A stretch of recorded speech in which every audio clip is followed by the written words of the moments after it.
Bonjour. Bon, ici, on va commencer cette deuxième partie du chapitre 2 consacrée aux définitions et concepts de base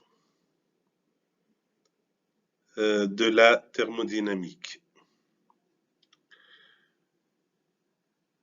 Alors, on va commencer par la partie 3, température et thermométrie. Thermométrie, c'est la science qui s'occupe des mesures de la température.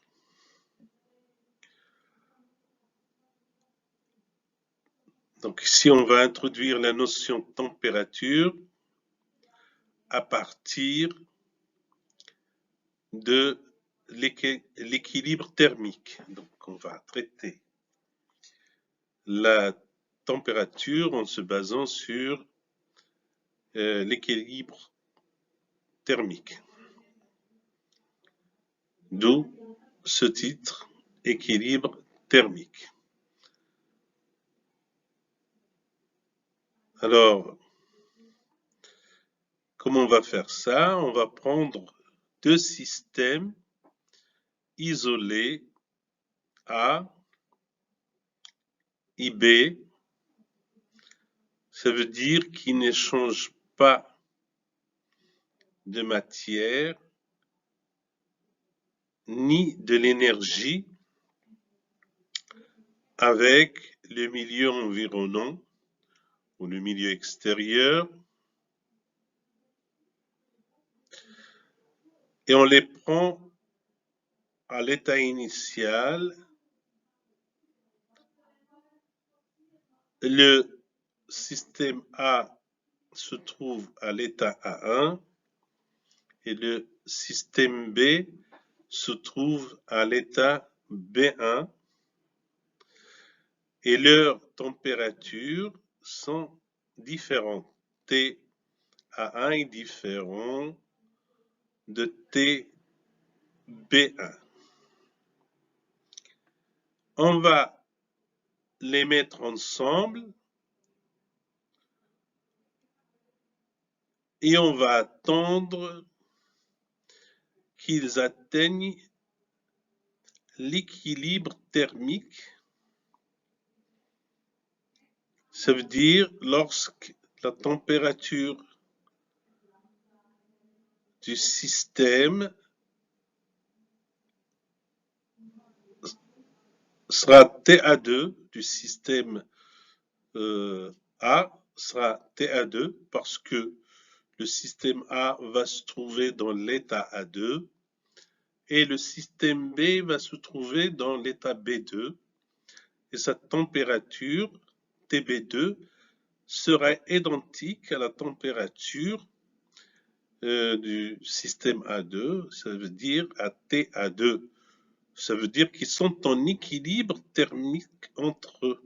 Donc, on a eu des échanges entre ces deux systèmes jusqu'à ce que leur température se stabilise, s'équilibre et indique la même valeur, sans qu'ils échangent rien avec l'extérieur, ni matière, ni énergie.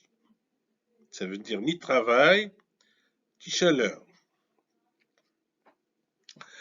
Alors, sur ce principe-là est construit le principe zéro, ou sur cette notion-là d'équilibre thermique, se construit le principe zéro de la thermodynamique.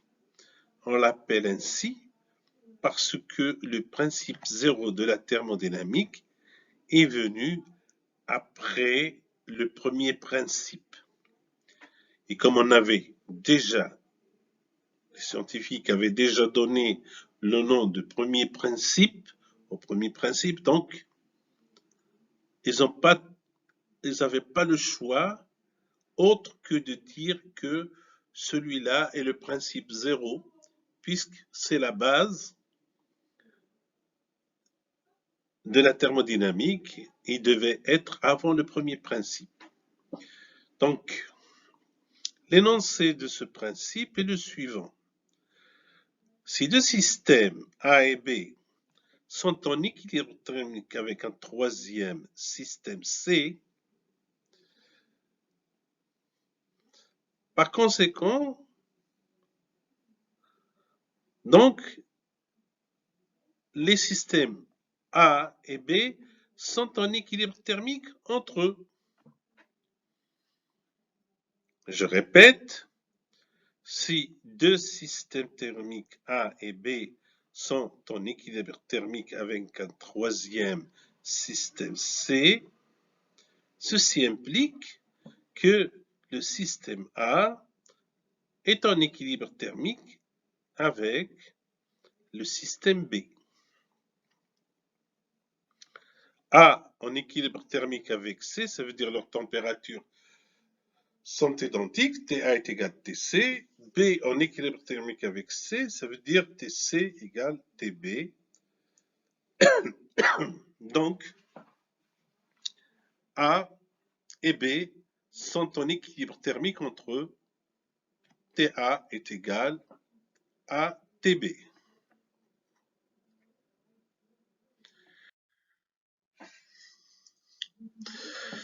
Notion de température. Le principe zéro de la thermodynamique montre qu'il existe une grandeur commune aux trois systèmes A, B et C. Cette grandeur n'est autre que la température. Et en général, on la représente par le symbole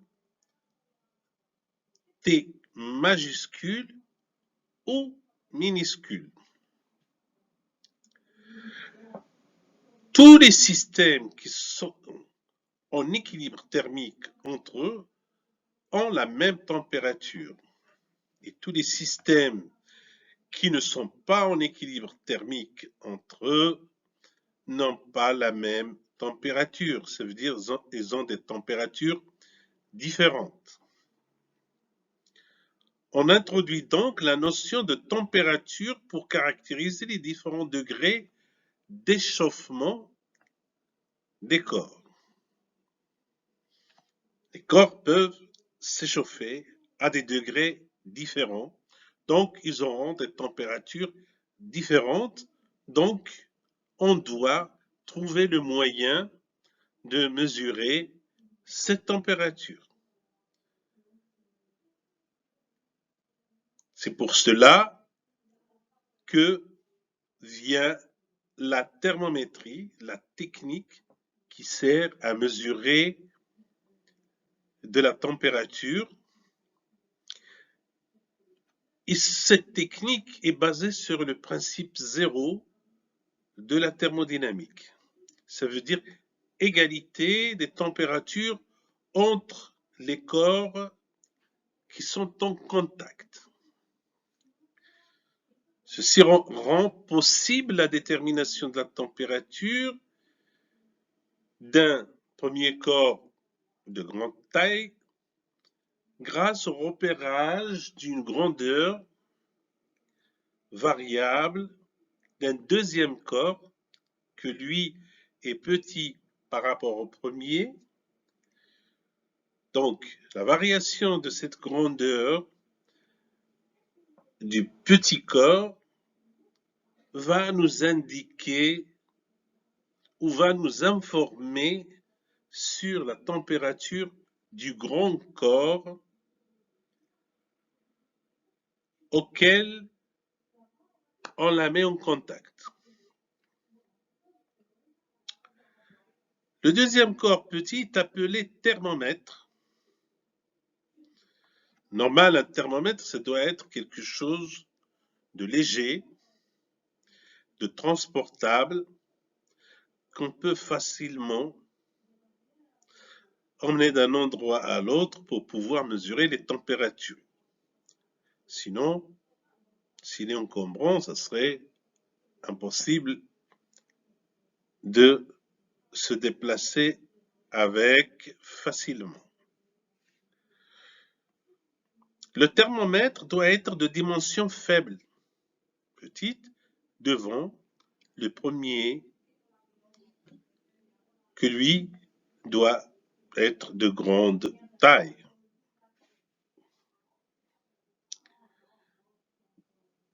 La démarche consiste à mettre le thermomètre, le corps petit, en équilibre thermique avec le corps dont on cherche la température, ça veut dire le corps de grande dimension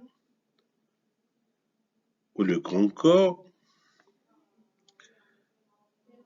en repérant une grandeur variable du petit corps qui est le thermomètre. Donc, une grandeur variable du thermomètre. Cette grandeur variable, ça peut être la longueur, le volume, la pression, la résistance ou la différence de potentiel ou autre. L'essentiel, il faut que cette variable ou cette grandeur varie lorsqu'on met le thermomètre en contact de l'objet ou du corps dont on va chercher la température. Au cours du processus de mesure de température, cette grandeur variable, on lui donne le nom de variable thermométrique. Donc la grandeur variable qu'on a choisie pour repérer la température du grand corps grâce au petit corps qui est le thermomètre, on l'appelle la variable thermométrique. La variable thermométrique doit être liée à la température. Ça veut dire qu'il y a une relation de cause à effet entre la température et la variable thermométrique par une relation de type petit t, si on appelle la température petit t, ou grand T, si on a décidé d'appeler la température grand T.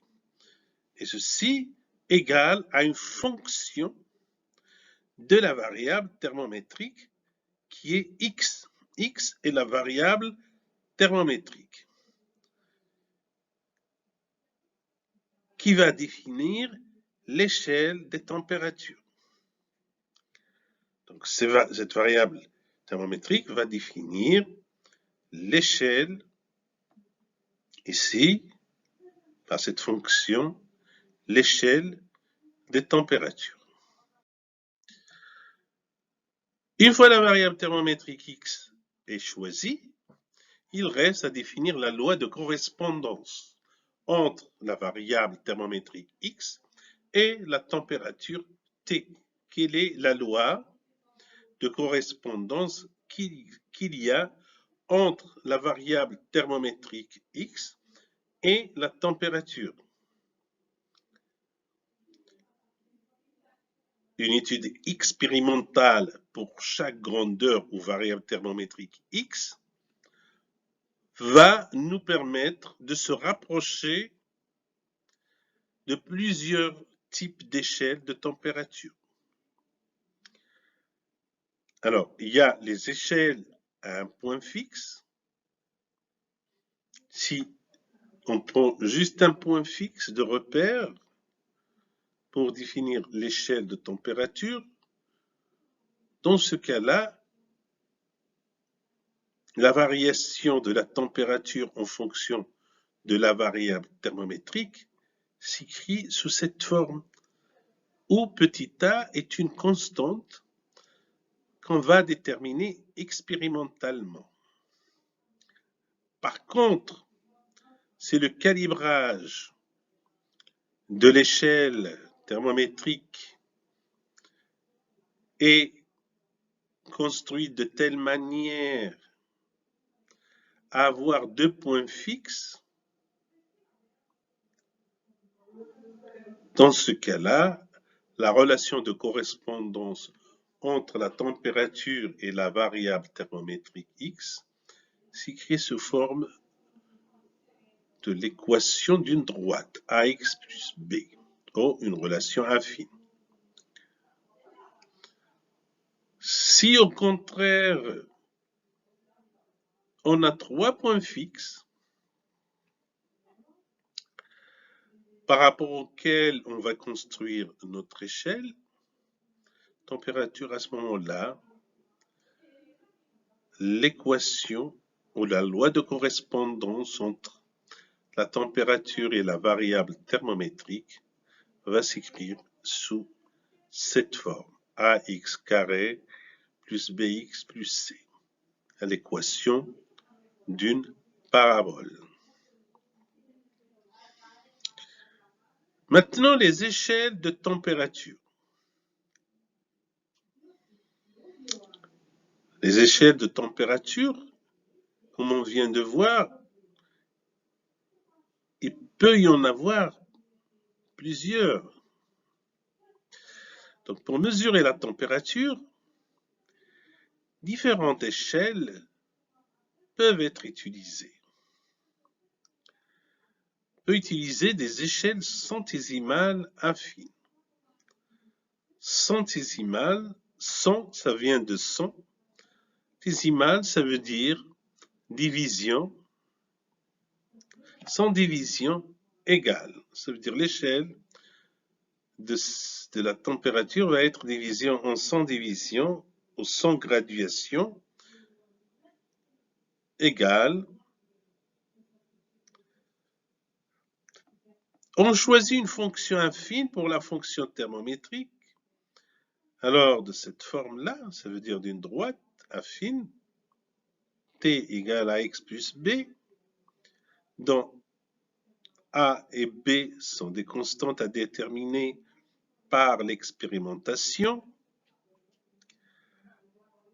Et on doit choisir 2 points fixes, ou 2 points de repère, ou 2 points de référence. Ces 2 points de référence, en général, on prend pour la glace fondante et on lui attribue 0. On se dit que lorsque la glace commence à se fondre pour devenir liquide, ça veut dire de l'eau, la température est 0. Et le deuxième point fixe est le point d'ébullition de l'eau. Ça veut dire lorsque l'eau commence à devenir de la vapeur. Et on se dit que la valeur de cette température va être 100. Donc on est entre 0 et 100 et on peut diviser cette échelle en 100 divisions identiques.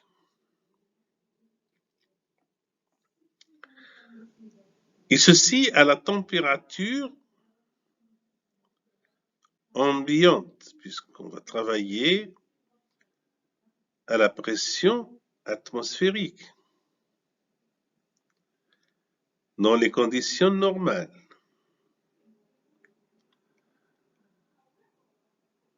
Pour l'échelle centésimale, qui est donc une échelle à 2 points fixes, remarque, l'échelle centésimale correspondante à des thermomètres utilisant des variables ou grandeurs thermométriques différentes.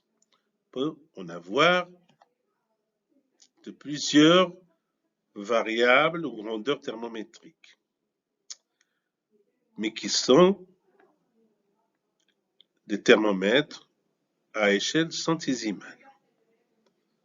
Et ces échelles centésimales ne coïncident que au point fixe, aux 2 points fixes. Ça veut dire 0 et 100. Ailleurs, en dehors de 0 et 100, il n'y a pas de coïncidence entre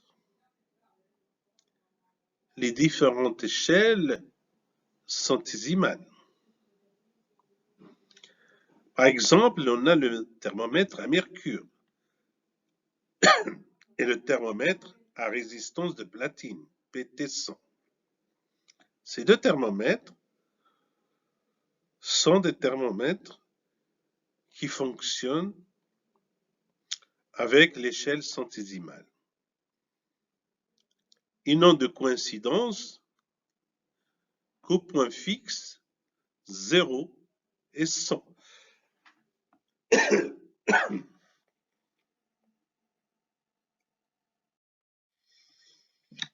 Alors, pour étalonner un tel ou de tel type de thermomètre, qu'on avait dit sont de la forme dans la loi de correspondance Ft égale F de x égale à x plus b, on doit déterminer les constantes a et b avec les valeurs de x qui est la grandeur thermométrique avec ces deux valeurs fixes, 0 et 100. Et on va attribuer, dans le cas de la glace fondante, à cette variable x thermométrique, la valeur x0. I à 100, ça veut dire au point d'ébullition de l'eau, on lui attribue à la variable x la valeur x100.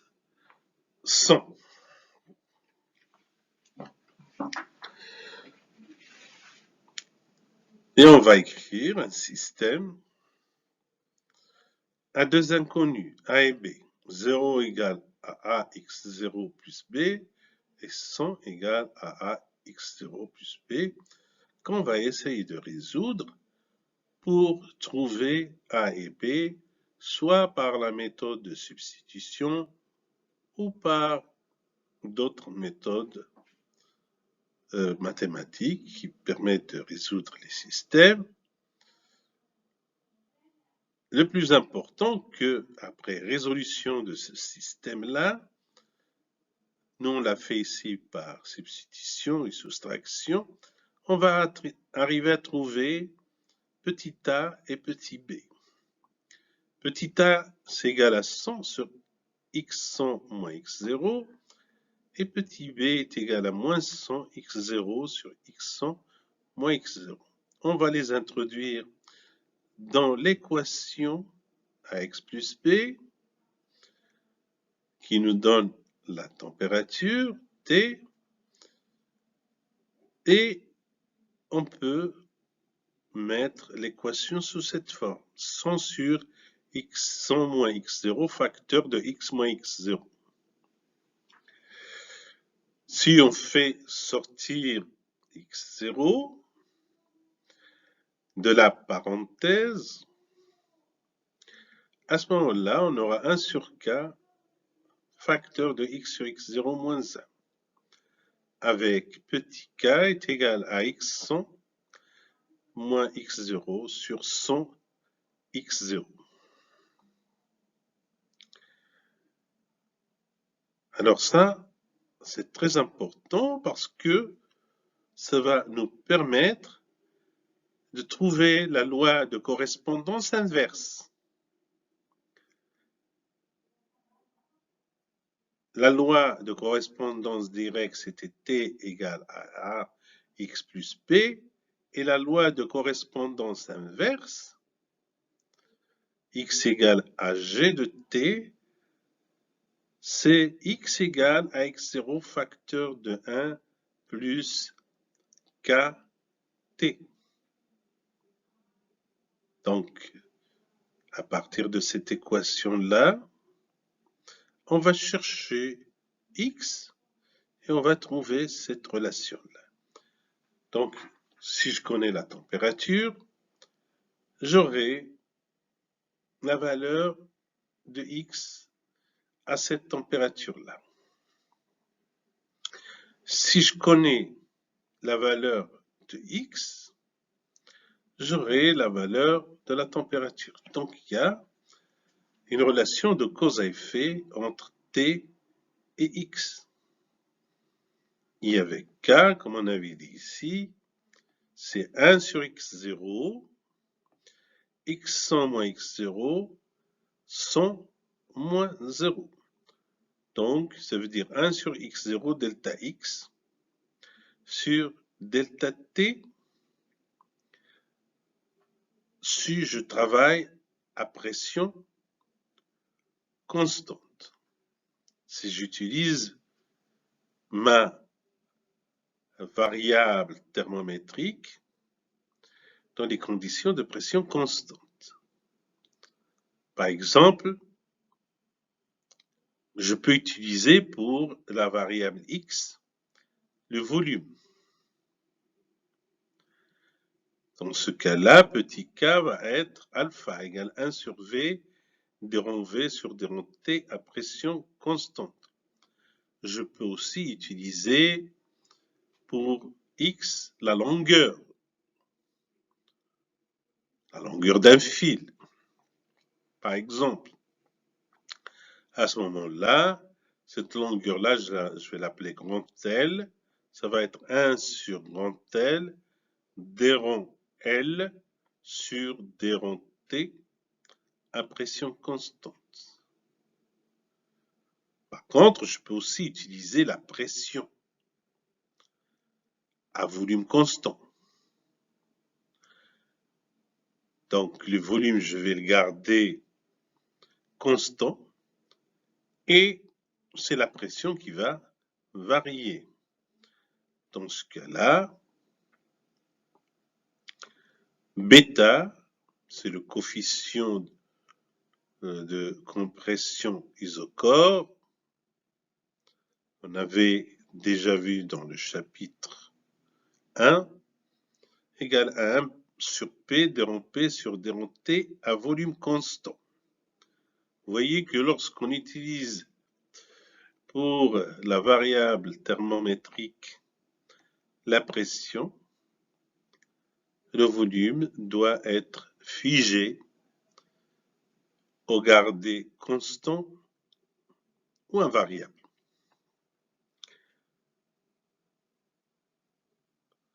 Et cette particularité, on va l'utiliser, par exemple, ici, dans l'échelle absolue ou l'échelle de Kelvin. L'échelle absolue, on l'appelle aussi échelle de Kelvin.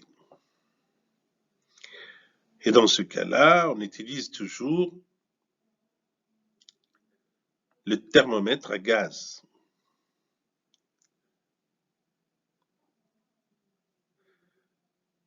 L'élément thermométrique est le gaz. Ce n'est pas un solide, ce n'est pas un liquide, c'est un gaz. Ça veut dire que ça peut être de l'hélium,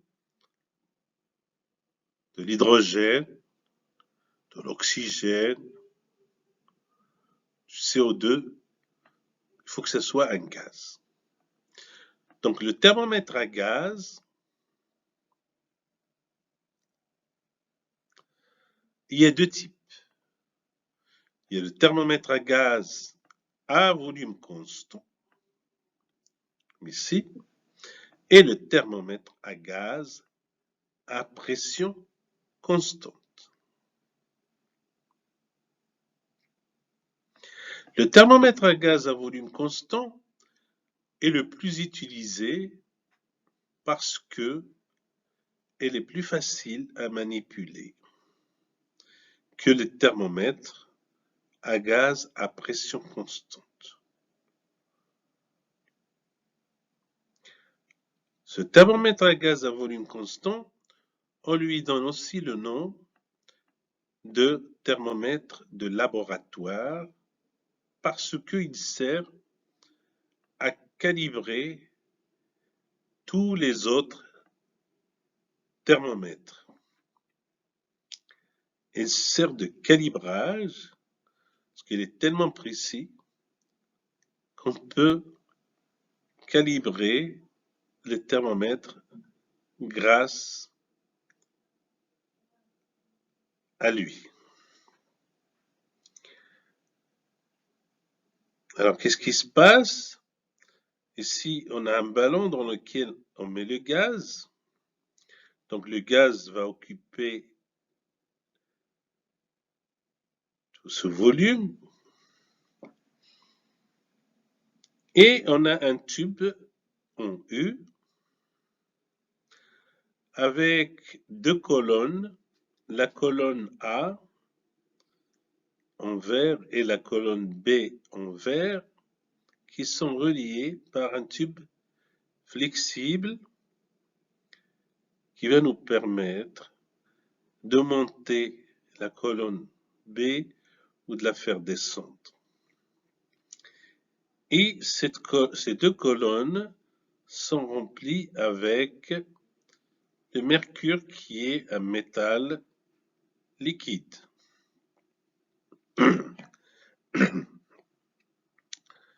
Et aussi, on a un verre, un récipient, dans lequel on met de l'eau et qu'on peut chauffer jusqu'à l'ébullition ou bien refroidir jusqu'à faire geler l'eau. Ça devient de la glace.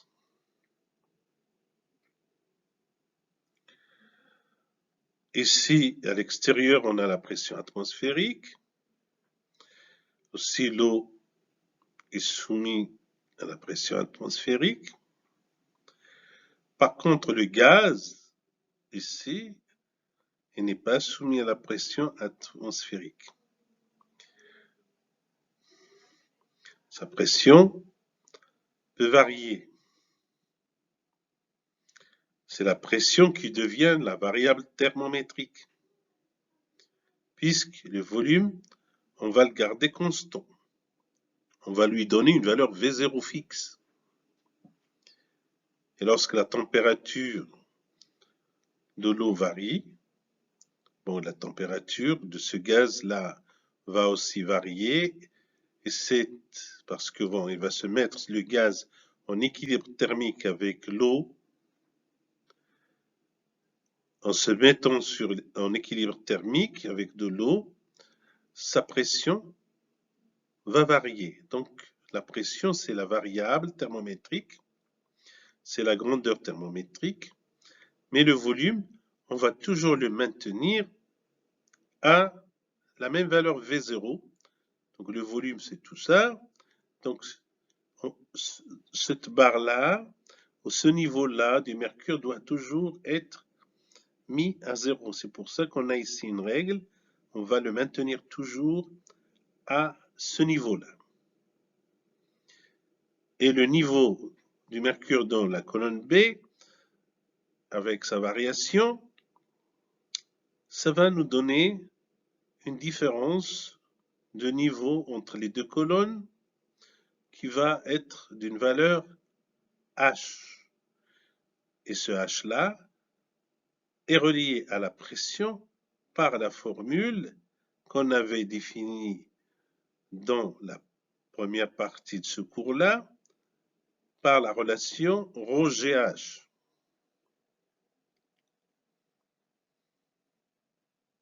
Plus la pression atmosphérique. En général, la pression atmosphérique est négligeable devant ρGH. Donc, lorsqu'on chauffe le gaz confiné à volume fixe V0, sa pression va augmenter.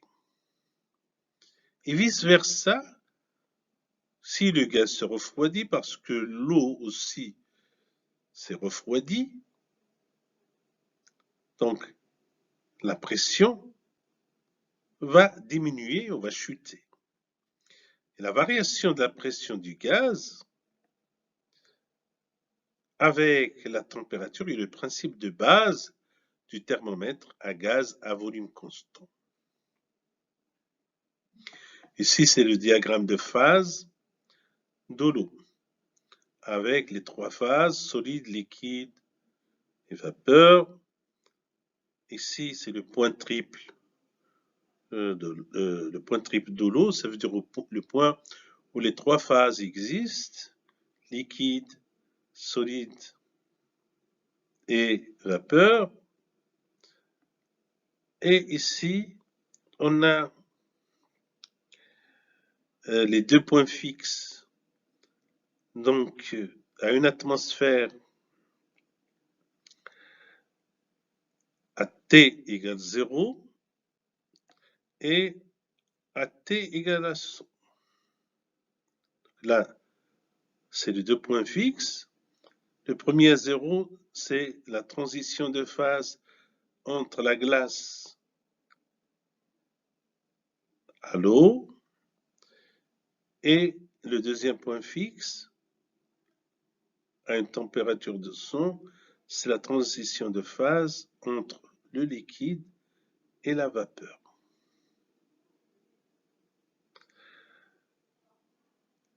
Donc, on a le choix d'utiliser deux types de thermomètres ici, utilisant deux échelles différentes. Celle à deux points fixes, la loi de correspondance, ça va s'écrire AX plus B. Donc, T égale A, P, la pression, plus B. Donc, à une atmosphère, on a 0 et 100. C'est les deux points fixes. Ou bien l'utiliser avec le point triple de l'eau. Ça veut dire, dans ce cas-là, on aura un seul point fixe.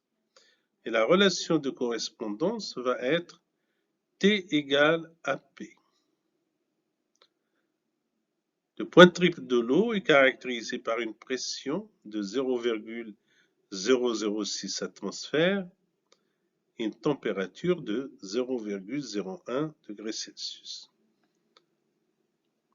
Voilà comment on va définir la pression grâce à la différence de hauteur entre les deux colonnes, la colonne A et la colonne B. Toujours, nous maintenons le volume de gaz fixe. Par exemple, lorsque je vais chauffer, le volume va augmenter, donc il va pousser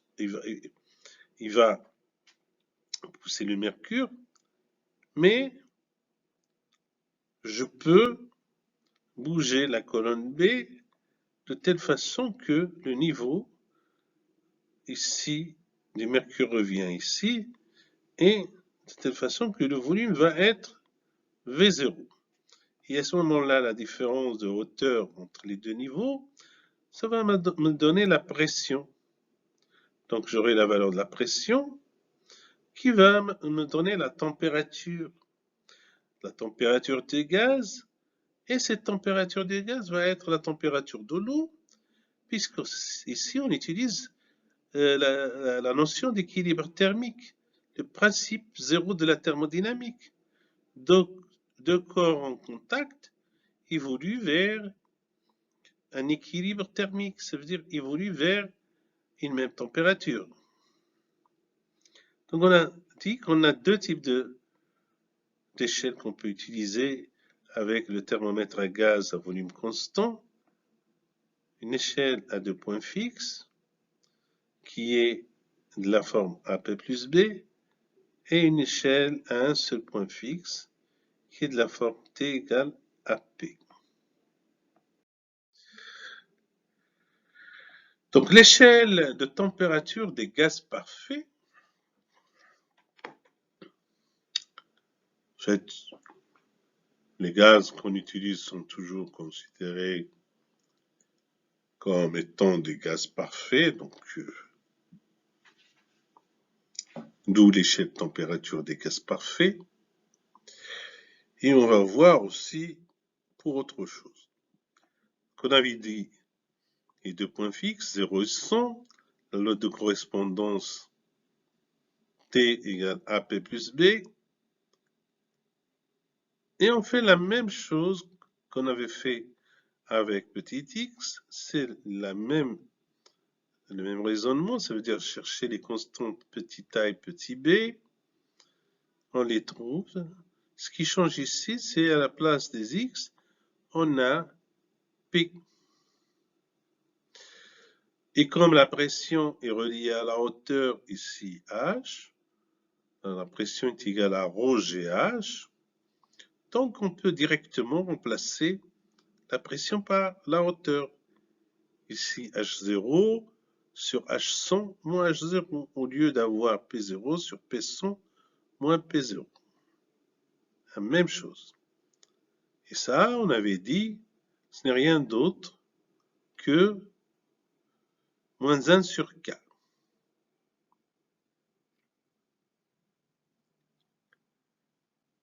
Et après l'expérimentation, on trouve que 1 sur K est égal à moins à 273,15.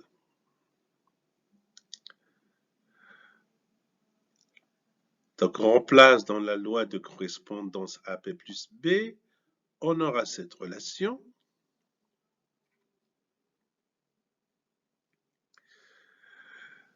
Donc, par exemple,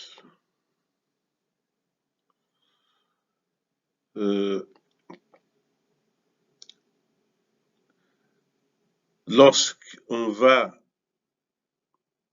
travailler avec des pressions faibles, ça veut dire que la pression ici va être faible, ça veut dire la différence de niveau où la hauteur H est faible. Dans ce cas, la limite de T, ça veut dire la limite de 100P moins P0 sur P100 moins P0, tend vers moins 273,15. Alors ça, on l'a obtenu avec des gaz différents, par exemple le gaz A, le gaz B, le gaz C, ou bien prendre le même gaz mais avec des quantités différentes. Lorsque cette pression tend vers 0, donc ça veut dire que ça diminue, toutes les droites coïncident au même point. Lorsque la pression chute pour atteindre 0.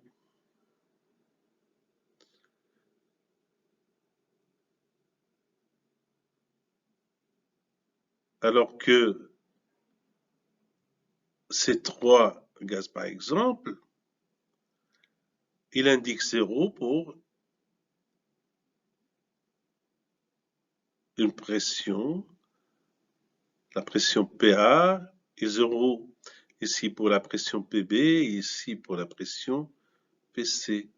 Donc des trois pressions différentes qui sont reliées à 0.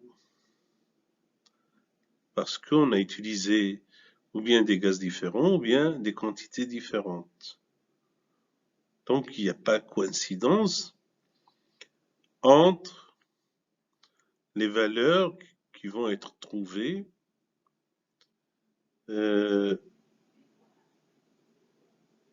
avec ce thermomètre, sauf que lorsqu'on se rapproche de la pression faible et tend à moins 273,15 degrés Celsius. Et ça, cette valeur de la température,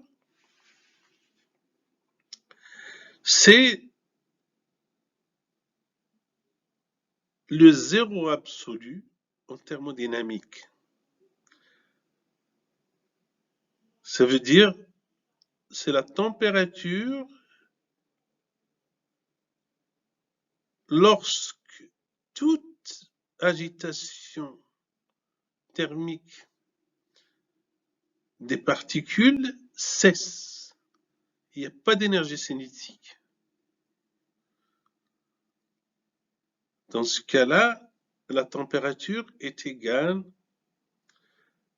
à moins de 73,15 degrés Celsius. Si on a 1 degré de plus, il y aura des vibrations des atomes. Donc, ils coïncident. C'est comme ça qu'on a découvert et trouvé le zéro absolu de la thermodynamique, et on s'est dit que le zéro absolu, au Kelvin s'est dit que je vais l'appeler grand T égale à 0 Kelvin, mais c'est égal à moins 273,15 en degrés Celsius. D'où la relation de correspondance pour passer de l'échelle Celsius à l'échelle Kelvin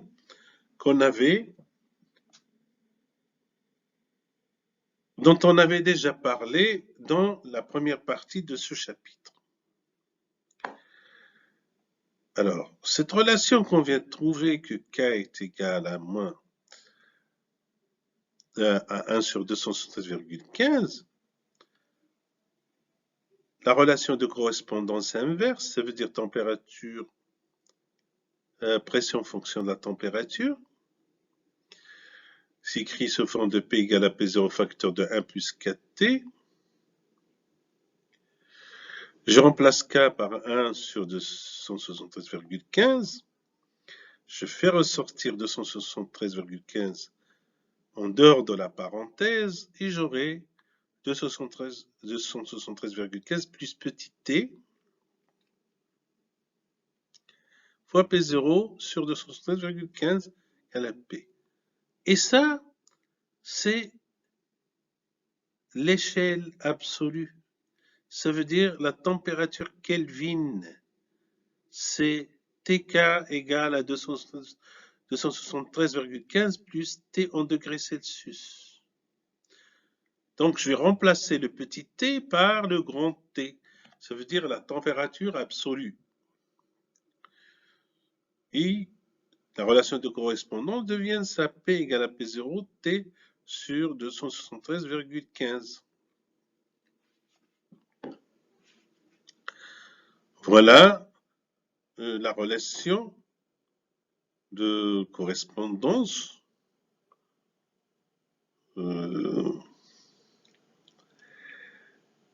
avec l'échelle à 2 points fixe.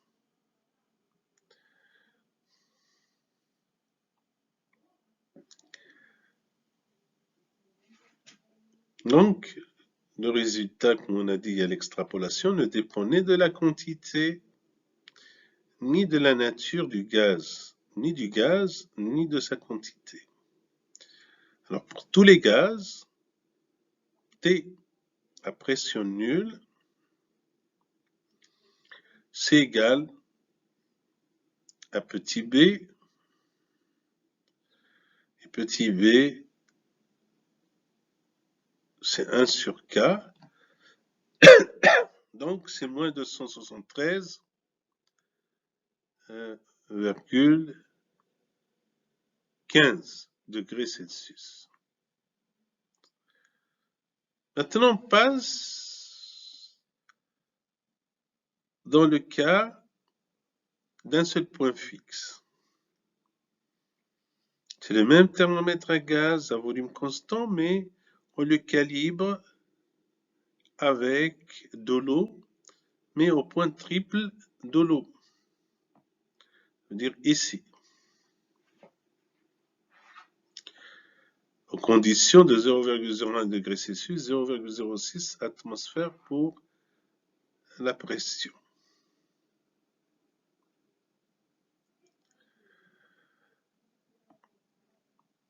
Donc la loi de correspondance entre la température et la pression va être de cette forme. T égale à P au point triple de l'eau, la température du gaz va être la même que la température de l'eau. Ça veut dire 273,15 plus 0,01, puisque ça c'est en Celsius, et ça c'est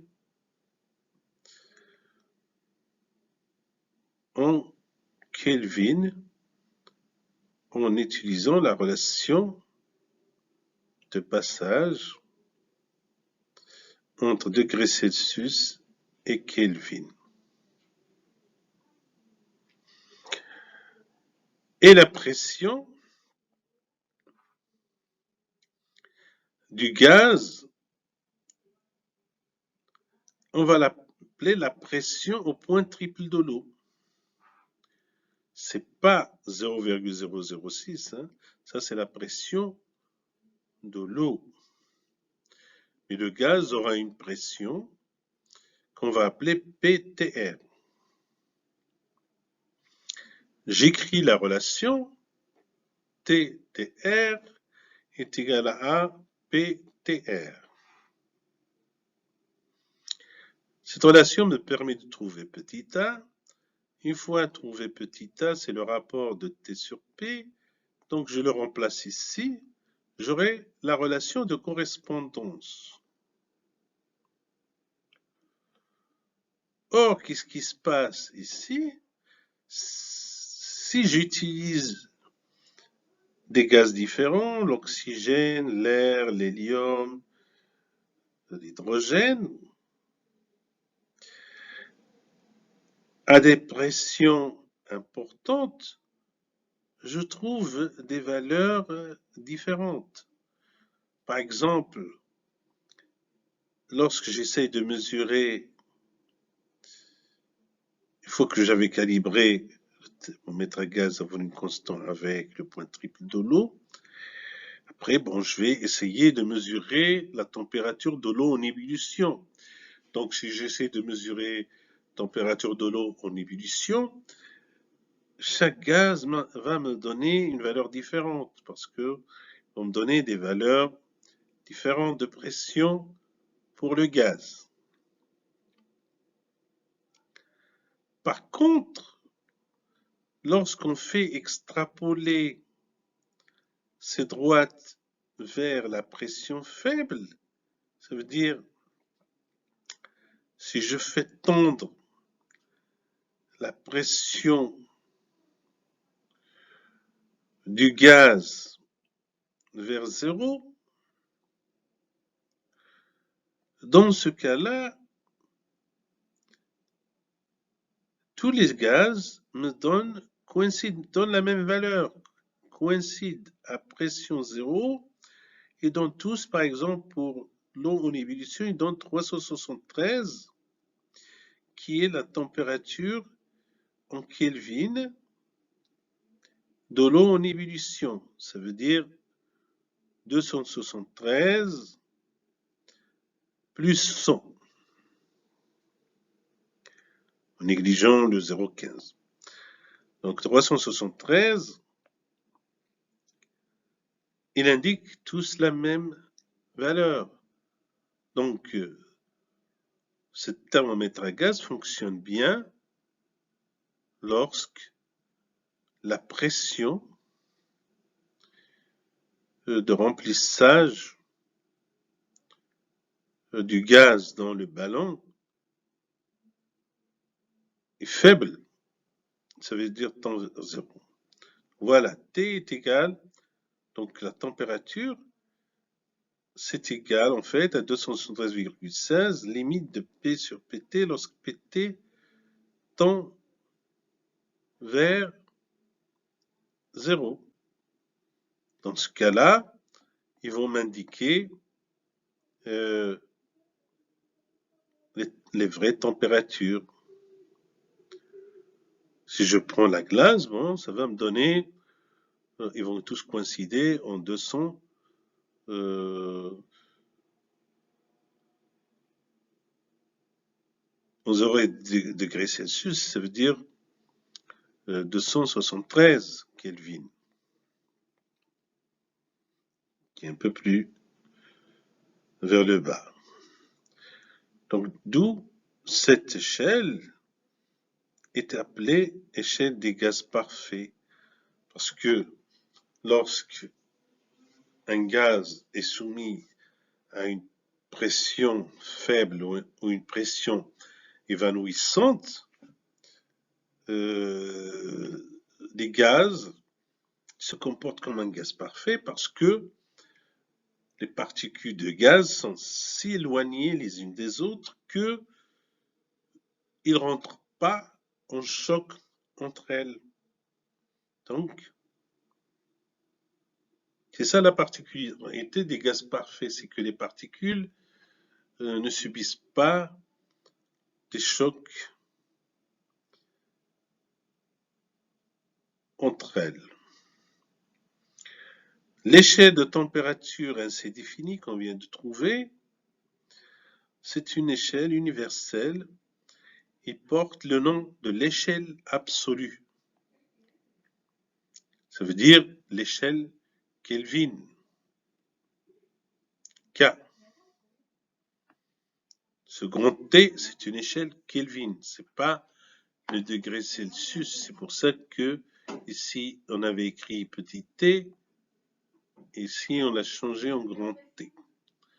En général, on utilise petit t pour les degrés Celsius et grand T pour l'unité Kelvin.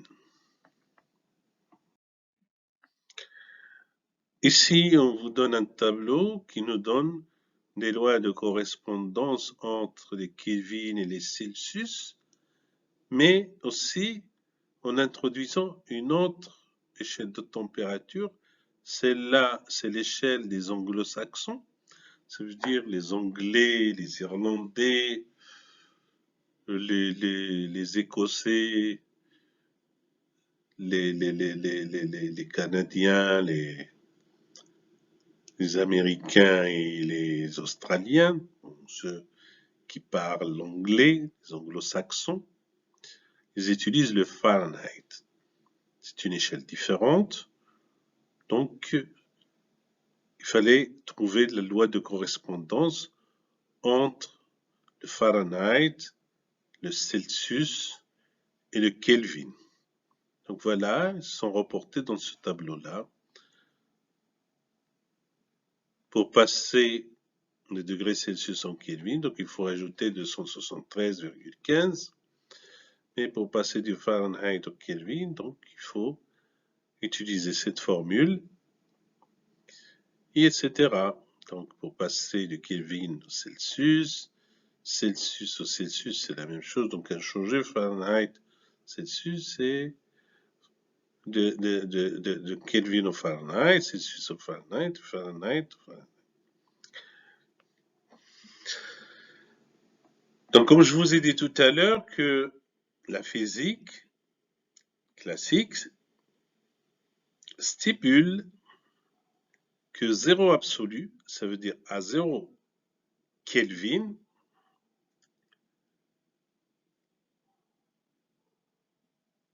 on a une pression évanouissante, on a une pression faible, et tout mouvement atomique et moléculaire s'arrête. Il n'y a plus de mouvement des particules lorsque la température est égale à 0 Kelvin ou bien est égale à moins 273,16.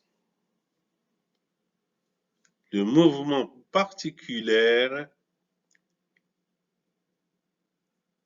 devient 0, s'arrête. Donc c'est une notion très importante à retenir en physique. On aborde la quatrième partie, transformation d'un système. Ce qui nous intéresse, ce n'est pas uniquement les états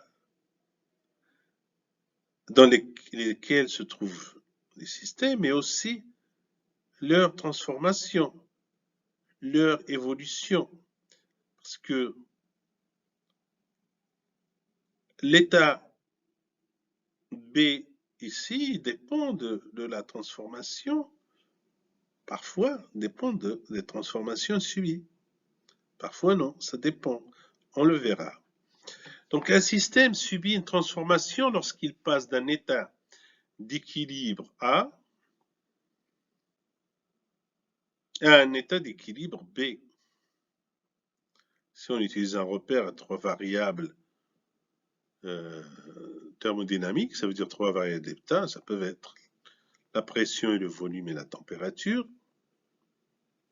Parfois, il n'y a que 2 variables, comme on va voir dans le diagramme PV, diagramme de Clapeyron. Ça veut dire que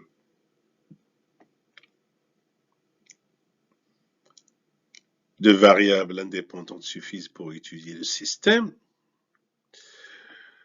Donc, le passage de A à B, c'est ce qu'on appelle une transformation. Donc, cette transformation suit une trajectoire dans l'espace des variables d'état. C'est la trajectoire. C'est le chemin suivi ou bien emprunté par la transformation. La connaissance de la trajectoire et de la vitesse à laquelle se fait la transformation va nous définir le type de transformation, va nous définir la transformation, va nous renseigner sur la transformation subie par le système pour qu'il passe de l'état A initial à l'état B final. Une transformation est dite élémentaire ou bien infinitésimale. Élémentaire, ça veut dire de base, transformation de base. Élémentaire ou infinitésimale, quand l'état A et l'état B sont assez proches l'un de l'autre. Ça veut dire que la transformation est infiniment proche. Ça veut dire trop proche. Par exemple, s'il passe A à B, ici ça, c'est une transformation infinitésimale, pas macroscopique. Donc, le contraire de infinitésimal élémentaire, c'est macroscopique, c'est une grande transformation. Donc, ici, élémentaire infinitésimal indique, c'est la base, c'est l'unité de base des transformations. C'est la plus petite transformation possible que peut subir un système. Il y a aussi des transformations quasi-statiques. Quasi-statiques. C'est pas statique, c'est quasi-statique. Statique, ça veut dire équilibre. Quasi-statique, ça veut dire presque équilibre. Donc, pour illustrer ça, donc on va donner un exemple. Les exemples, ça parle beaucoup mieux que les paroles. Donc, ici, on a un cylindre rempli avec un air qui se trouve dans ces conditions-là. Il est à l'état 1. Pour qu'il se trouve à l'état 1, sur la partie du piston qui est mobile, cette partie est mobile, ça veut dire qu'il peut descendre ou monter, on a mis une masse M1. Donc on met le gaz dans le cylindre, et sur la partie mobile du cylindre, on place une masse M1, on attend l'équilibre, et lorsque l'équilibre est établi, ça veut dire que le système n'évolue plus, il est stable.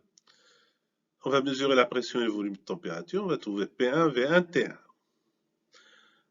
Après, on va rajouter peu à peu des masses à cette masse M1, peu à peu, et au fur et à mesure qu'on rajoute, donc le piston va descendre. Donc lorsqu'on aura mis cette masse-là,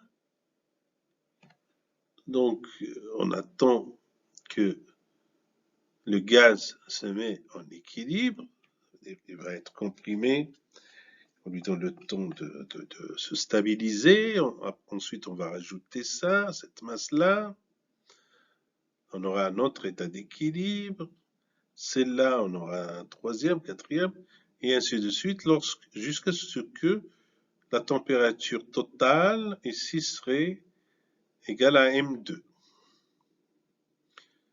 Et on voit que le volume de gaz a diminué énormément. Il devient V2. Bien sûr que la température la pression et la température vont aussi changer. C'est P2 et T2. L'essentiel que pour passer de là à là, la transformation s'est faite d'une manière lente, avec des étapes d'équilibre, jusqu'à atteindre l'équilibre final.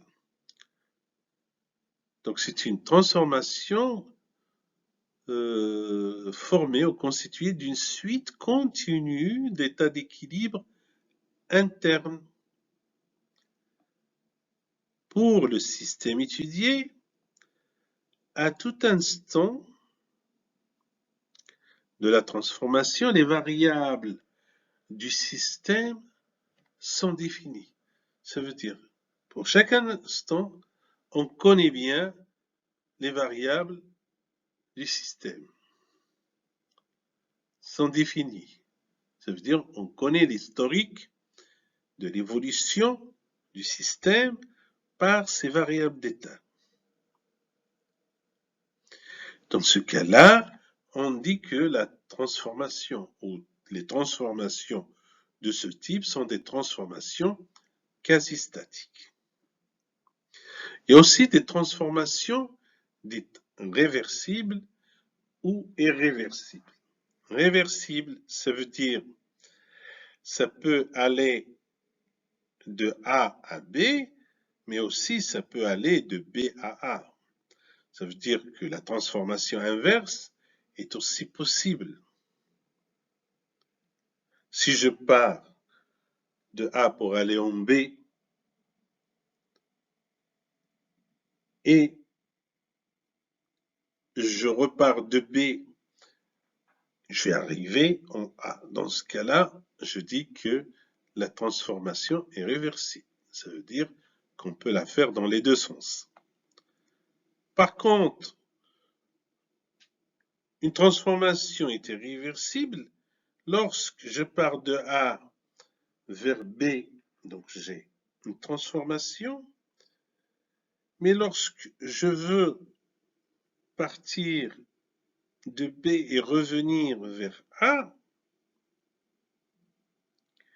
je ne peux pas suivre les mêmes étapes de la première transformation. Ça veut dire les mêmes conditions. Parce qu'une transformation réversible, les conditions dans le départ et le retour à chaque instant sont identiques. Alors que dans la transformation irréversible, entre le départ de A vers B et le retour de B vers A, les conditions de la transformation ne sont pas identiques dans les deux cas. Alors, transformation réversible est une transformation qui se fait par une succession d'états d'équilibre infiniment voisins, comme dans le cas du quasi-statique. La condition d'équilibre concerne aussi bien le système étudié et le milieu extérieur qui se mettent en équilibre. Tous les états intermédiaires sont bien connus.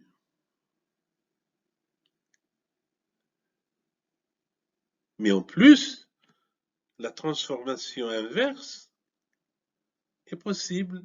Ça veut dire que je peux partir de l'état 2 vers l'état 1. Si j'enlève ces masses une à une, j'enlève celle-là, après j'enlève celle-là. Lorsqu'il va rester que la masse M1, je serai dans les conditions de l'état 1. Dans ce cas-là, la transformation est réversible. Si ce n'est pas possible dans les deux sens, donc, il reste uniquement quasi-statique. Donc ça veut dire, si on veut résumer, la transformation réversible, c'est une transformation quasi-statique dans les deux sens. Alors que la transformation quasi-statique n'est valable que dans un sens. De 1 à 2. Alors que la transformation réversible est valable dans les deux sens. De 1 à 2, de 1 à 2 et de 2 à 1. Transformation réversible, c'est une transformation brutale et spontanée qui ne répond pas aux critères précédents. Ça veut dire que ce n'est pas une succession d'états d'équilibre infinitésimales par lesquels passe le système. Le système passe d'une manière brutale de l'état 1 à l'état 2. Pof, il passe à l'état 2. Le système n'a pas eu le temps de se mettre en équilibre avec l'extérieur comme dans le cas de la transformation réversible. C'est pour ça qu'on appelle ces transformations des transformations brutales et spontanées. C'est le cas si les états intermédiaires ne sont pas des états d'équilibre. Je viens de dire, ici, des états intermédiaires et infiniment voisins sont des états d'équilibre. Par contre, ici, les états intermédiaires ne sont pas des états d'équilibre. On ne connaît dans ce type de transformation que l'état initial et l'état final. Tout ce qu'on connaît, on connaît rien sur la transformation. C'est pour ça qu'on dit la transformation est irréversible. La transformation est inconnue, on ne connaît que l'état initial et l'état final. Par contre, dans le cas d'une transformation réversible, tous les états intermédiaires et en plus infinitésimales sont connus, ils sont déterminés. Dans le cas du réversible, la transformation peut aussi se faire dans le sens inverse, de l'état 2 à l'état 1, en passant par les mêmes états d'équilibre que lorsqu'on est passé de l'état 1 à l'état 2. Une transformation quasi-statique, je vous ai dit, ça va uniquement dans un sens. C'est à partir de 1 vers 2, on a une succession d'états d'équilibre, mais on ne peut pas refaire la même chose dans le sens inverse. Remarque, une transformation quasi-statique n'est pas nécessairement réversible. La traction, par exemple, on prend un fil métallique, on exerce une traction sur lui jusqu'à la limite de son élasticité. Cette traction, on peut la faire d'une manière quasi-statique, mais après, on ne peut pas revenir en arrière pour que le fil reprenne sa forme initiale. C'est pour ça que la transformation quasi-statique, mais elle est irréversible. Ça veut dire qu'on ne peut pas la faire dans le sens inverse. Donc quasi-statique est réversible. Par contre, une transformation irréversible, c'est la transformation inverse passe par les mêmes états d'équilibre intermédiaire dans le sens inverse ou le sens opposé. Voilà la définition et la différence entre les trois types de transformation. On a d'autres transformations particulières, pardon. On a la transformation isochore qui se fait à pression constante. Iso, ça veut dire identique. Core, ça veut dire pression. Ou bien transformation Core, ça veut dire volume. Donc transformation isochore, volume identique. Isochore, volume identique. Transformation isobar, ça veut dire pression. Bar, c'est pression, iso, identique. Donc même pression, même volume, ou bien volume constant, pression constante.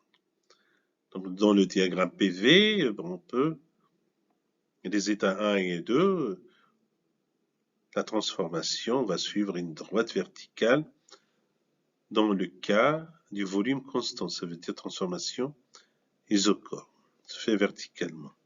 Par contre, dans le cas d'une transformation isochore, à pression constante, dans le diagramme P en fonction de V, la transformation se fait horizontalement de l'état 1 à l'état 2.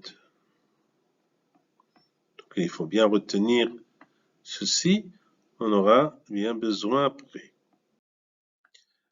Une transformation isotherme, terme ça veut dire température, iso identique, ça veut dire même température. Par contre, cette représentation n'est valable que dans le cas du gaz parfait. On ne peut pas faire cette transformation pour le gaz réel.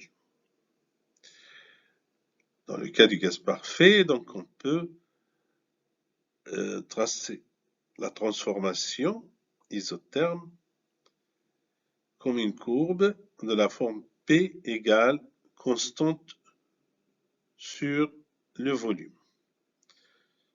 C'est comme la fonction f de x égale 1 sur x. Donc ça, c'est ce qu'on appelle isotherme. On passe de l'état 1 à l'état 2. On aura la même température, ça veut dire isotherme, mais les pressions et les volumes sont différents. P1 et V1 pour l'état 1 et P2 et V2 pour l'état 2. Une transformation cyclique, c'est une transformation dont le point de départ et le point d'arrivée sont les mêmes. Ça veut dire l'état 1 est égal à l'état 2. Ça veut dire si je pars à volume V1 égale V2, à volume V1, j'arrive à volume V2 et V1 est égal à V2. Ça veut dire j'ai le même volume. Et ceci dit pour le volume, aussi pour la pression. J'aurai la pression P1 est égale à P2. Donc dans ce cas-là, j'ai la même pression et même volume puisque j'ai fait une transformation cyclique.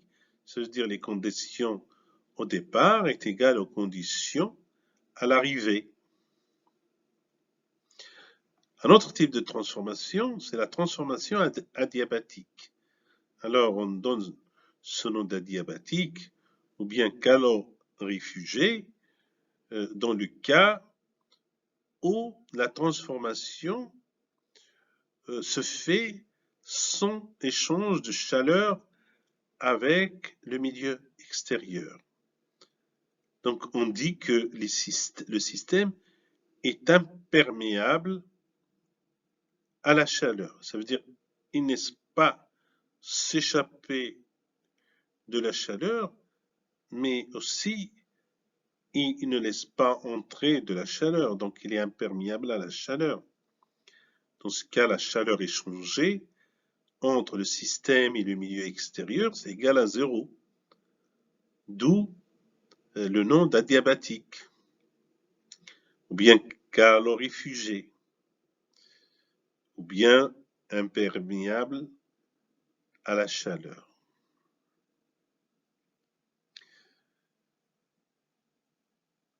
Dans la partie 5, on va parler de l'état de la matière et les changements de phase. On sait qu'il y a 3 états fondamentaux de la matière que nous appelons l'état solide, l'état liquide et l'état gazeux. Et le passage de l'un à l'autre se dit changement de phase. Si je pars de la phase solide à la phase liquide, ou de la phase liquide à la phase gazeuse, donc je fais le changement de phase. Parfois,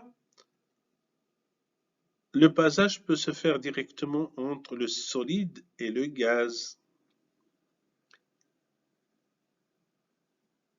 ou bien entre le gaz et le solide, sans passer par la phase liquide ou bien l'état liquide.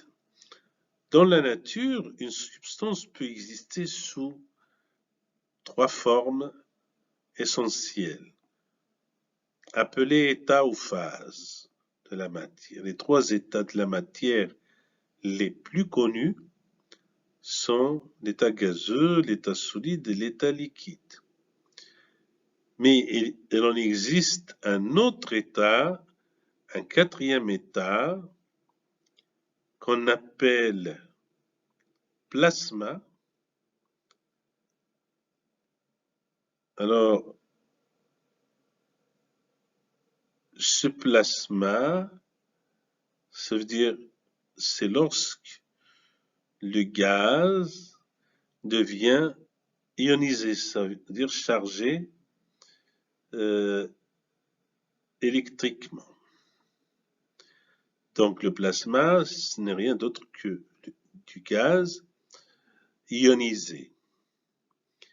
Ionisé, ça veut dire des ions, donc ça veut dire des charges positives, des charges négatives.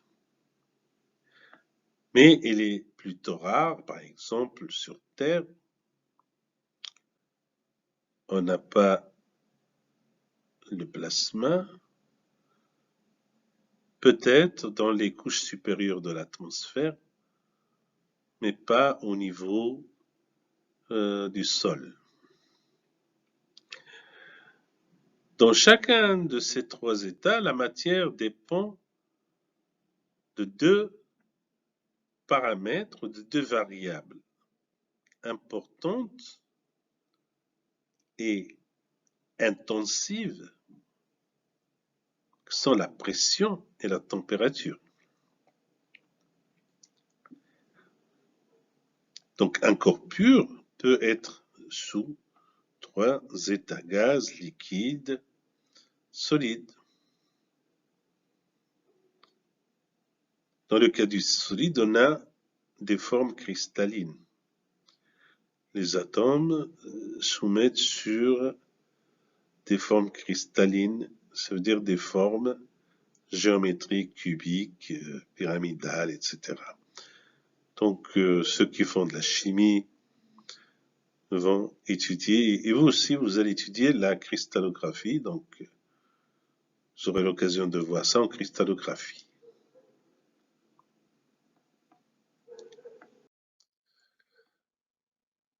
Bon, comment on définit un solide?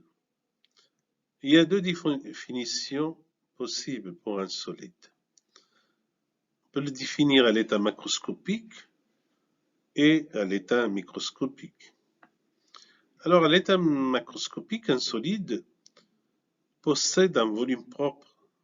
Ça veut dire qu'il possède un volume qui, à lui, est très difficile de comprimer un solide. Donc, il est difficilement compressible.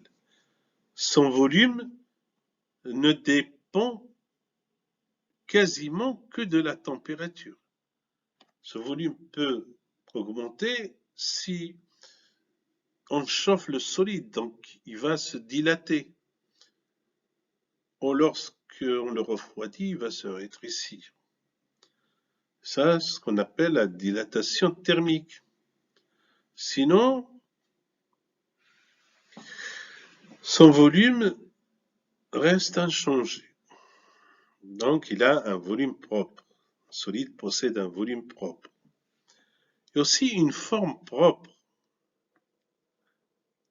Mais il peut se déformer sous l'effet de contraintes.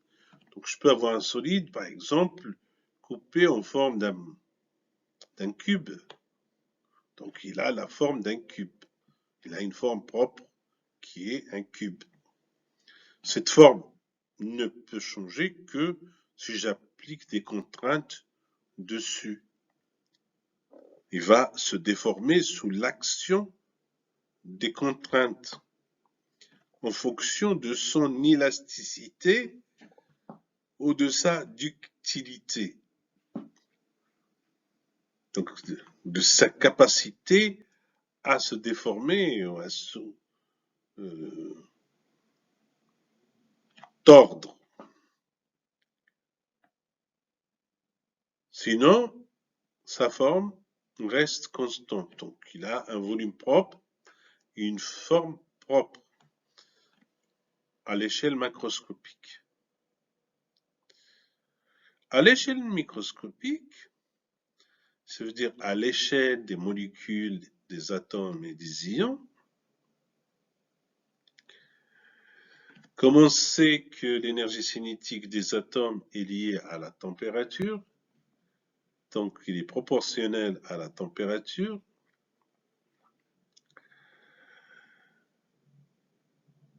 donc plus la température augmente, les particules atomiques ont des vitesses importantes et leur énergie cinétique devient importante.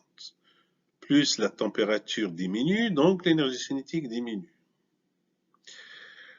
Donc à l'échelle microscopique, c'est la comparaison entre l'énergie de liaison qui lie les atomes à l'énergie de mouvement de ces atomes et des molécules, ça veut dire l'énergie cinétique.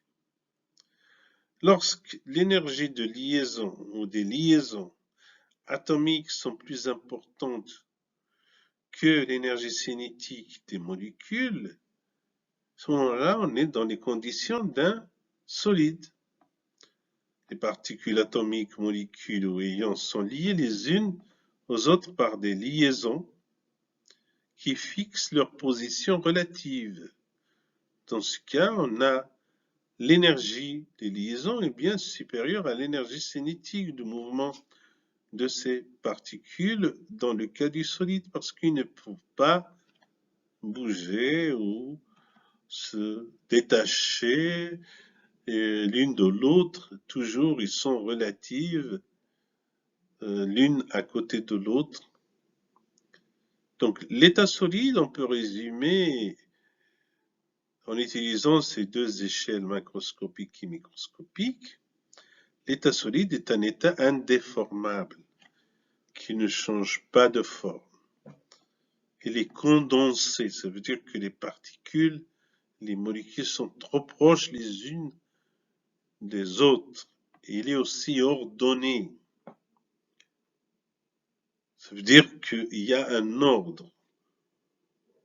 Les particules doivent être à une position bien déterminée, ordonnée, c'est pas désordonné.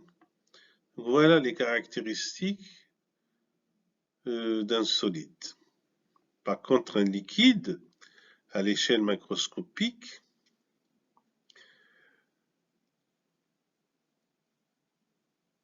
il a un volume propre. Ça veut dire son volume est constant, ne bouge pas. Mais sa forme, oui, peut changer. Le liquide prend la forme du récipient dans lequel il se trouve. Si je le mets dans le verre, il prend la forme du verre. Si je le mets dans une bouteille, il va prendre la forme de la bouteille. Donc il prend la forme du récipient. qui le contient. Et en plus, il a une surface libre. La surface en contact de l'air, c'est une surface libre, au repos plane et horizontal. Dans un champ de pesanteur est uniforme cette surface, de contact avec l'extérieur. En général, à la surface, au contact de l'air, bon, agissent des forces qu'on appelle des forces de surface qui essayent de maintenir le liquide au sein du liquide, de ne pas aller dans l'air. Voilà à l'échelle macroscopique ce que c'est un liquide, et à l'échelle microscopique, les particules sont faiblement liées. Donc les particules fluides sont faiblement liées. Contrairement à l'état solide, ils peuvent se déplacer spontanément les unes par rapport aux autres. Donc c'est de la déformabilité, ils se déforment, ils se déplacent. Mais contrairement à l'état gazeux, elles ne sont pas indépendantes. Ça veut dire, c'est l'incompressibilité. On ne peut pas comprimer un liquide. Un liquide est difficilement compressible. D'ailleurs, c'est cette nature-là qu'on utilise dans les amortisseurs à l'huile ou dans les grues. On utilise toujours de l'huile dans plusieurs machines grâce à cette incompressibilité. Donc, le liquide est déformable, il est incompressible. Bien que les particules fluides sont liées les unes aux autres, mais elles peuvent se déplacer, se glisser les unes par rapport aux autres. On peut dire que l'énergie thermique est suffisante pour leur permettre de se déplacer, mais pas de s'échapper. Alors dans ce cas-là, l'énergie cinétique, qui est en fait l'énergie thermique, puisqu'on avait dit que la température est liée à l'énergie cinétique, elle est du même ordre que les liaisons. Donc, ils peuvent se glisser les unes par rapport aux autres, mais ils restent liés.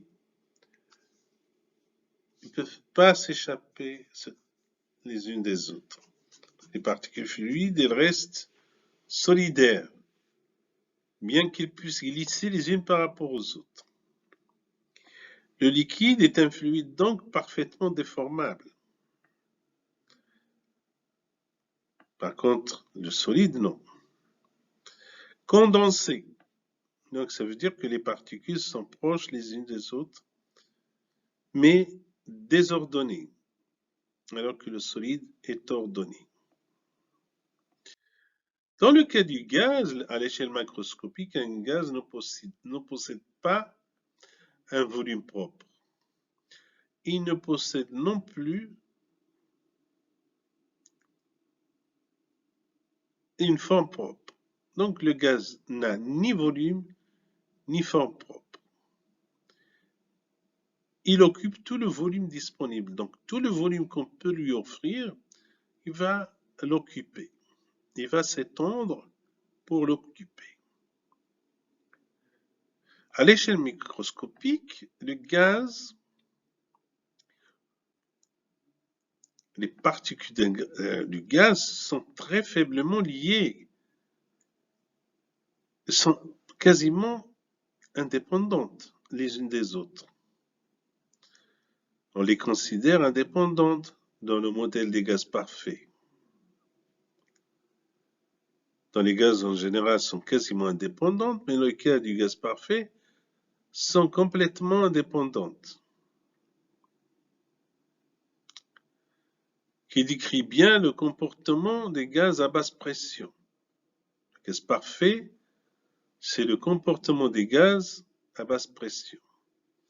Alors, qu'est-ce qui se passe dans le cas du gaz? C'est que l'énergie cinétique est bien plus importante que l'énergie des liaisons. C'est pour ça que les particules qui forment le gaz sont indépendantes. Ils peuvent se détacher les unes des autres et bouger dans tout le volume qu'on lui offre.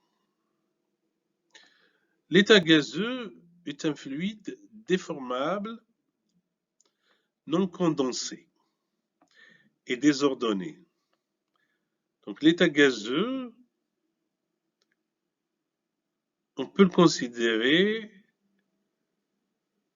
déformable, non condensé et désordonné. C'est tout le contraire du solide qui est indéformable, qui est condensé, qui est ordonné. Donc le gaz, c'est tout le contraire des solides. Un corps à l'état gazeux n'est constitué que d'atomes ou de molécules. Un gaz ionisé est appelé plasma. On va récapituler tout ce qu'on a dit sur les trois phases de la matière dans ce tableau-là. Solide, liquide et gaz, fonction de la condensation, de la fluidité, de la forme, du volume, de la compressibilité et de la capacité à diffuser, à se faire diffuser, donc la diffusion. Donc pour la condensation,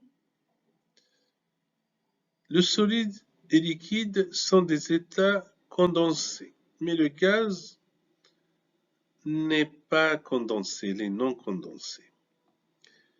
Le solide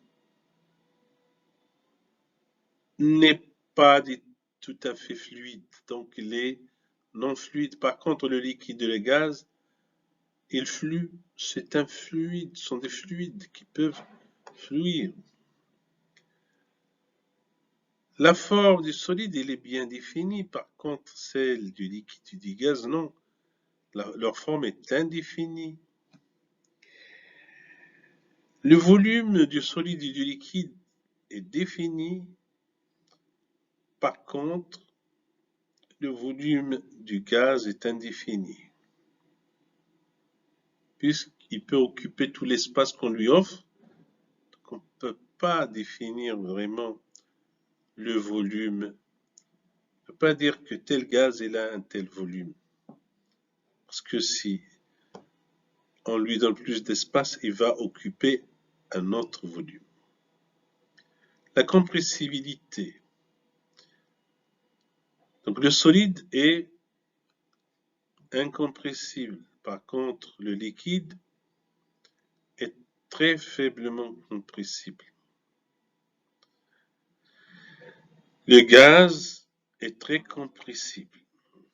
Donc le gaz peut être comprimé facilement. C'est ce qui se passe lorsqu'on met du gaz butane dans une bouteille et on le comprime jusqu'à ce qu'il devienne liquide. C'est le gaz que vous utilisez chez vous pour faire cuire vos aliments. La capacité de diffusion. Donc le gaz, le solide est incapable de diffuser. Par contre, la diffusion des liquides, elle est lente. Pour un verre d'eau, par exemple, on jette une goutte d'encre. Il faut attendre longtemps pour que cette goutte se diffuse dans tout le liquide et que le liquide devient coloré à la couleur de l'encre. Dans le cas du gaz, la diffusion est très rapide. Donc, elle diffuse très rapidement un gaz.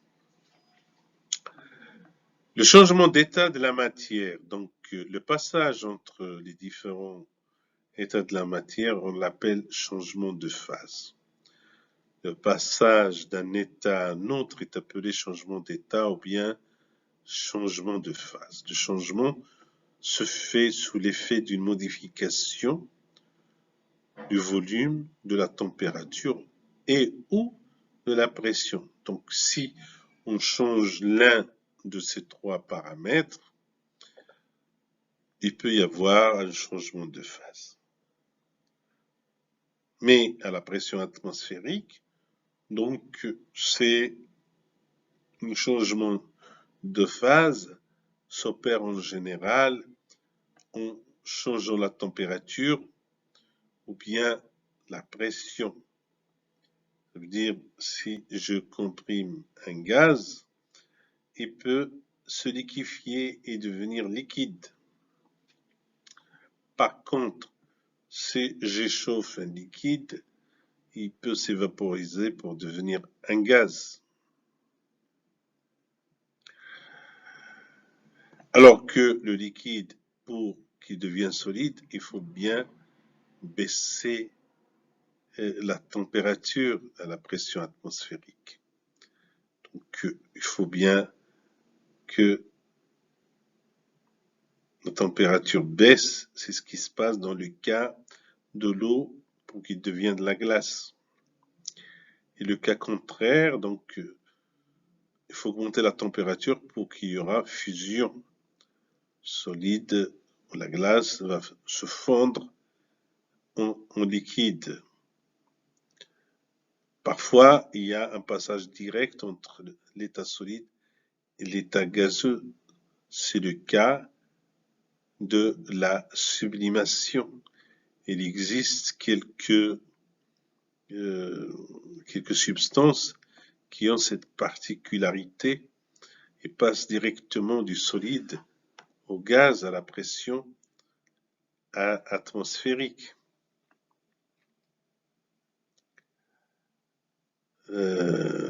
Par exemple, si je prends de l'essence ici et je le mets en contact de l'air, il va s'évaporer, il va devenir du gaz. Donc, on dit que l'essence est volatile, très volatile. Il devient très facilement du gaz à la pression et à la température ambiante. Le passage de l'état gazeux à l'état solide peut se faire par condensation. Donc on peut condenser la condensation solide, parce que ça existe aussi la condensation liquide. Lorsque on fait évaporer de l'eau et on fait passer dans un tube froid, et il va se refroidir, il va devenir du liquide. C'est ce qui se passe dans les distilleries lorsqu'on distille un gaz. La distillation peut avoir fabriqué de l'alcool par distillation, etc. Donc là, c'est tous les changements de phase possibles entre les trois états de la matière. Par exemple, à la pression atmosphérique, ça veut dire à une bar, bien à 10 puissance 5 pascal, l'eau est solide, de la glace. Mais en dessus de 0, c'est la température chute, comme dans le cas des pôles, il devient de la glace, il est solide. Par contre, si je suis si la température est entre 0 et 100, l'eau est liquide, comme dans les océans et les rivières, il coule, donc fluide. Entre ces deux températures, l'eau a une nature fluide. Par contre, si on le chauffe au-delà de 100 degrés, il va devenir du gaz, il va s'évaporer. Donc, on aura de la vapeur d'eau. À 0 degrés Celsius, l'eau passe de l'état solide à l'état liquide. Et à 100 degrés Celsius, l'eau passe de l'état liquide à l'état gazeux.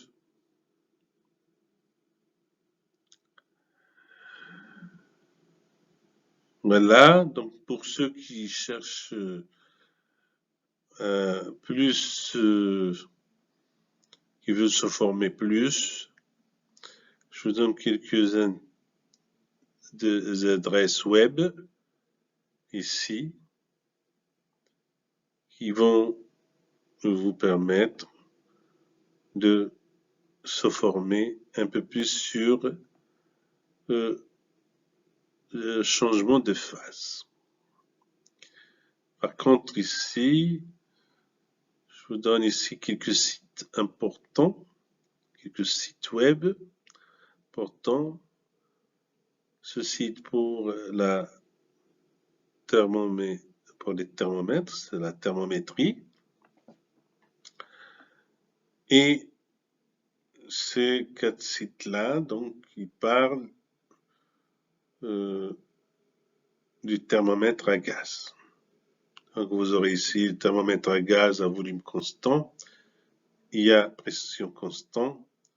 Si c'est pas obligatoire, alors ces sites-là, c'est pour ceux qui veulent approfondir un peu plus leur connaissance sur le thermomètre et les thermomètres et les changements de phase, etc.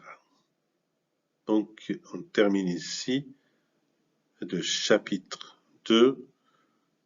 La prochaine fois, on va s'attaquer au chapitre 3.